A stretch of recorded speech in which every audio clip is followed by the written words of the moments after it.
Ah, beaucoup de joie. Ça a été un long parcours parce que 5 ans, c'est pas, ça passe pas en un claquement de doigts. Et en même temps, c'est les 5 ans dans lesquels il y a eu le Covid, il y a eu beaucoup de choses. Mais sans cesse avec l'ensemble des gens avec qui je fabrique ce projet, que ça soit la chaîne, que ça soit les auteurs, que ça soit les comédiens, on a sans cesse pu réinventer des choses, transformer un peu ce qu'on faisait. Donc d'abord la joie de voir le projet qu'on avait rêvé aboutir, et puis tenir à l'écran, rencontrer le public de manière extrêmement durable. Donc ça, pour un producteur, c'est à peu près ce qu'on attend quand on lance un projet. Donc c'est assez formidable que tout ça soit au rendez-vous. Et puis j'ai la chance d'être entouré par des gens qui m'ont accompagné depuis le début, puisque l'équipe a très peu changé. Donc que ça soit en production. Alors parmi les comédiens, ça a un peu évolué évidemment parce que la narration de la série induit quand même un certain nombre de changements. Donc voilà, 5 ans de joie, de partage, de plaisir et de rencontres assez formidables. Vous le savez peut-être, mais moi j'avais déjà produit une quotidienne puisque j'ai été le producteur artistique de Plus belle la vie pendant de longues années. Après, je m'étais arrêté, j'avais fait d'autres choses. Et quand Delphine Ernotte, la présidente de France Télévisions, est venue me voir un jour en me disant je crois que c'est quelque chose que tu sais faire et que j'aimerais beaucoup qu'on réfléchisse à un nouveau projet pour France Télévisions. J'ai un tout petit peu hésité pour être tout à fait sincère parce que c'est une aventure de vie. Je sais pas si, enfin vous levez un si grand soleil, vous dormez un si grand soleil, vous rêvez un si grand soleil, vous parlez un si grand soleil. C'est parfois un peu pénible, j'imagine d'ailleurs pour ceux qui m'entourent.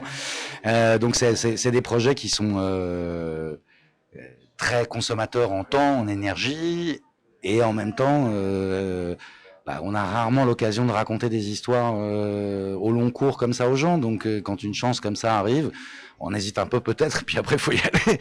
Donc non, l'envie de renouveler un peu ce que j'avais pu aussi mettre en œuvre ailleurs, et d'essayer aussi de faire une nouvelle proposition. Je crois vraiment qu'un si grand soleil, avec tout le travail qu'on a fait, à la fois sur l'aspect narratif et sur le rendu à l'image et tout le travail qu'on a fait sur le travail technologique autour du plateau, ça a aussi fait partie des choses qui m'ont beaucoup tenu sur ce projet.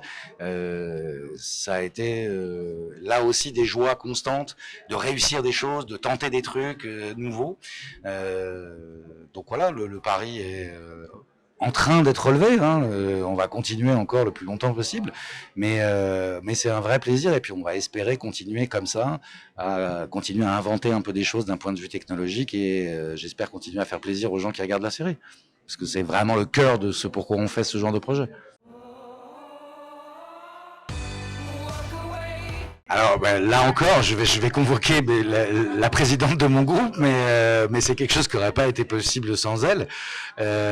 Non, quand il s'est agi de lancer un si grand soleil, mon évaluation était que, notamment avec l'ambition technologique que je portais sur le projet, ne pas avoir de studio rendait la chose pas possible, en tout cas pas comme c'est aujourd'hui. Et j'ai eu la chance qu'elle m'écoute, qu'elle me suive et qu'elle prenne des risques aussi pour France Télévisions, puisque c'est une installation que vous avez visitée, dont peut-être quelques images seront diffusées autour de l'interview. Les gens pourront peut-être mesurer l'ampleur en fait du travail qu'on a accompli sur ce lieu. Et donc au départ, c'est un peu un pari, parce que si vous vous lancez sur un projet d'une telle ampleur et puis que ça marche pas, vous vous retrouvez quand même avec votre studio sur les bras. Donc c'est un pari que la présidente a accepté de relever, et que moi et mes équipes, on a cherché à construire chaque jour, et que encore aujourd'hui, chaque jour, on cherche à inventer des nouvelles choses, on cherche à se poser des questions d'adaptation, est-ce qu'on pourrait encore améliorer les choses. Et puis je crois que c'est, et ça les spectateurs ne le mesurent pas forcément toujours, mais de garder une équipe mobilisée pendant si longtemps, et qu'elle ait de la joie à faire ce projet. Et c'est important qu'ils aient de la joie, parce que si eux ont de la joie, elle se retrouve à l'image, il y a une transmission qui existe vers le spectateur. Donc c'était important d'arriver à garder un esprit heureux de faire. Et en fait, pour ça, il faut renouveler aussi un peu les challenges pour les gens qui font au quotidien. Il faut pas que hier ressemble à demain, et il faut que tout ça soit en mesure d'évoluer.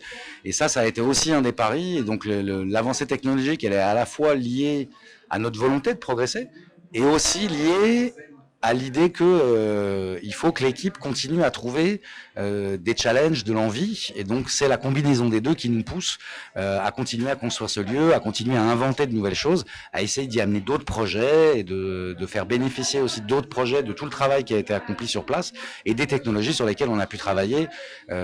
Qui sont plutôt des technologies pionnières, pardon. On est, je pense, la seule série de ce qui est ce volume à fabriquer qui mettent en œuvre autant d'effets spéciaux. Là, récemment, j'ai validé un épisode dans lequel il y avait jusqu'à 16 minutes de plans truqués. Donc, quelque chose qui est censé être transparent pour le téléspectateur, mais qui, du coup, occupe pas mal quand même les équipes. C'est une production, donc il y a plein de choses qui s'appliquent dessus, il y a des volontés et puis il y a quelques obligations. Donc le lycée qu'on avait trouvé il y a quelques années et qui nous plaisait beaucoup, on est arrivé avec les propriétaires du lieu à la nécessité en fait de rendre ce lieu à ces propriétaires qui ont d'autres ambitions pour le lieu. Donc nous on était super heureux d'avoir pu travailler à cet endroit-là. On s'était plutôt habitué à un endroit qui était assez confortable, où les volumes étaient chouettes et où ça nous permettait quand même de mettre en œuvre pour le spectateur un lycée qui avait l'air assez agréable pour ses personnages, dans lesquels il s'ébattait pas mal. Et donc l'idée, ça a été d'arriver à changer de lieu et trouver à peu près la même chose. Et en fait, Montpellier est une ville en pleine croissance, dans laquelle il y a tous les jours des entreprises qui s'installent. Enfin, c'est pas un lieu dans lequel il est facile de trouver des grands bâtiments vides aujourd'hui. Et donc, chance pour Montpellier et ses habitants et son maire qui a beaucoup œuvré pour que ça soit ça. Pour nous, à l'instant précis, c'était pas très pratique, mais après, on est tellement content d'être dans cette ville que voilà. L'objectif, ça a été de trouver une solution. Et donc la solution, on a quand même développé beaucoup de choses en fond vert au studio. Et donc on s'est dit, est-ce qu'on est capable aussi de faire le lycée, qui est quand même un décor beaucoup plus volumineux qu'une partie de ceux qu'on a déjà. Alors on avait déjà fait ça avec l'hôpital, puisque dans sa version du tout début de la série, c'était un décor extérieur. Il est rentré au studio assez rapidement. Et on était très contents de ce qu'on a pu y faire. Et donc là, le lycée, donc à la rentrée, les téléspectateurs auront l'occasion de voir les personnages évoluer dans un lycée qui ressemble quand même à certains égards à celui qu'il y avait avant les vacances, mais qui n'est pas tout à fait le même puisqu'il a été transposé en studio et que donc il y a et une partie réelle et toute une partie virtuelle. Voilà, donc j'espère que les spectateurs n'arriveront pas à faire la différence entre les deux.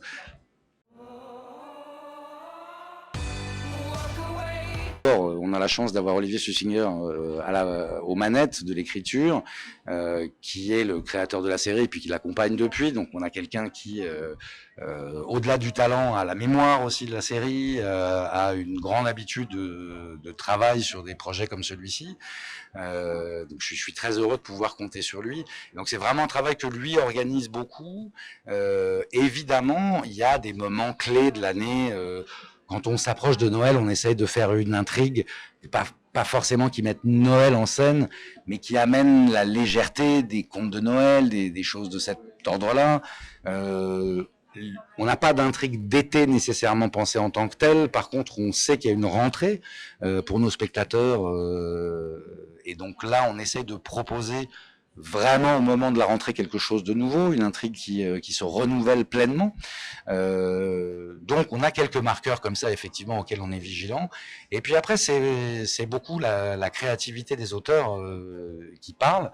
Évidemment l'objectif est d'avoir je peux pas vous raconter tous les petits secrets d'écriture, mais d'avoir des arches qui durent un peu, mais pas trop longtemps, histoire qu'il y ait et du plaisir et qu'en même temps on se lasse pas.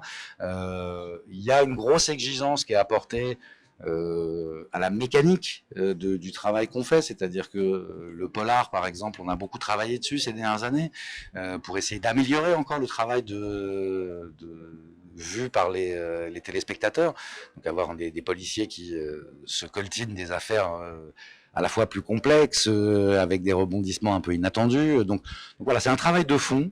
On sait en tout cas une chose, c'est que ça peut être mieux demain. Donc on est très fiers du travail accompli, mais on s'endort pas là-dessus et on se dit que peut-être qu'on peut faire mieux.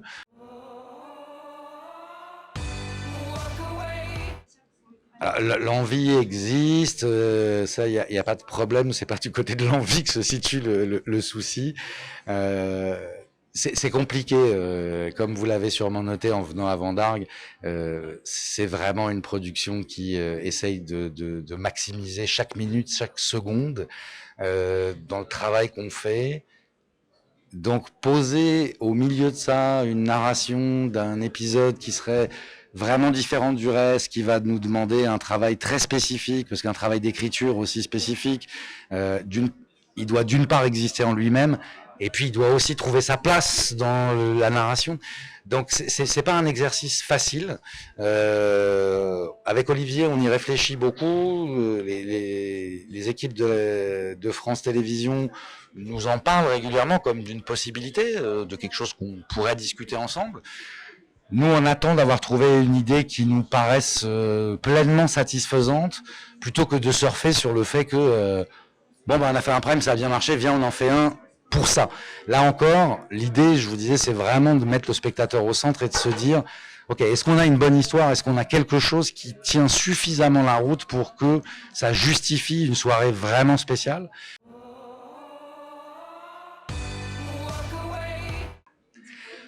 C'est important parce que d'abord parce que cette série est diffusée tous les jours sur le service public et que donc aborder les thématiques de société pour pouvoir en discuter à la maison, en tout cas on espère que c'est ce que ça peut générer, c'est-à-dire que à travers les aventures de nos personnages, qu'on évoque des choses qui existent dans la société. Alors, on cherche pas à être la série qui raconte la société au quotidien, mais de donner un peu d'éclairage et puis d'ancrer nos personnages dans une réalité et de les confronter aussi à ce que la réalité de notre pays est. Ça nous paraît important. Il y a des thématiques effectivement qui sont importantes parce que ça permet aussi de se poser des questions collectivement sur comment ça marche en fait de vivre ensemble, puisque un si grand soleil, c'est quand même ça que ça raconte en filigrane. C'est des gens qui sont différents les uns des autres, qui travaillent pas tous dans les mêmes univers, qui sont pas tous concentrés au même endroit, et néanmoins ils ont une vie commune. Et donc de cette manière-là, c'est ça raconter la société, c'est que la société française, elle est diverse, elle est bigarrée, il y a des riches, il y a des pauvres, il y a des gens très éduqués, des gens qui le sont moins, mais tout ça c'est une société, c'est un monde avec lequel on vit tous et dans lequel il est important que chacun ait conscience de l'existence des autres, parce que c'est comme ça que chacun trouvera sa place et chacun laissera la place aux autres et la possibilité d'exister. Et donc raconter la série et raconter ces moments-là, c'est participer en tout cas à cette conversation collective. Et nous, notre ambition est de participer. Après, on n'est pas là pour être des censeurs, on n'est pas des maîtres à penser. D'ailleurs, vous voyez bien dans les thématiques qu'on aborde, on donne rarement un point de vue qui doit être celui qui prime. C'est-à-dire qu'on a des personnages qui émettent des points de vue. Après, le spectateur fait là-dedans un peu son marché et il voit ce qui l'intéresse, ce qui lui plaît et les questions que ça lui pose. Donc voilà, c'est l'objectif, c'est à la fois de faire œuvre de divertissement, de plaisir pour les spectateurs, et en même temps de pas renoncer à ensemble se poser des questions.